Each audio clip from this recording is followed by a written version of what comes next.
সলাতের মধ্যে কোনো কাপড়ে বাস করা যাবে না।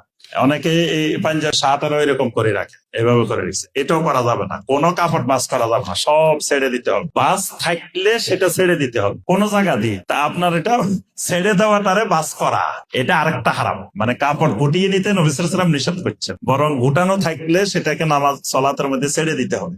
তো প্যান্ট যদি গুটানো থাকে সলাতের মধ্যে এটা ছেড়ে দিতে হবে। আর উল্টা যদি সলাতের মধ্যে গুটায়, এই গুটানোটাই হারাম, এটা জায়েজ হবে। নিচে থাকলে সলাতের মধ্যেও নিচেই থাকে। সলাতের মধ্যে যে বিধান সলাতের বাহিরেও একই বিধান। সলাতের জন্য আলাদা করা হয় না যে সলাতের মধ্যে উপরে থাকবো, সলাত শেষ হলে আবার চলে যাইব। এটা আল্লাহর সাথে ধোঁকাবাজি, প্রতারণা। সলাৎ হবে না, এটা এই ফতোয়া দেওয়া যাবে না। এটা আমরা জানি না, আল্লাহ পাক চাইলে কবুল করবেন, আল্লাহ চাইলে কবুল করবেন না, সেটা আল্লাহর এখতিয়ার।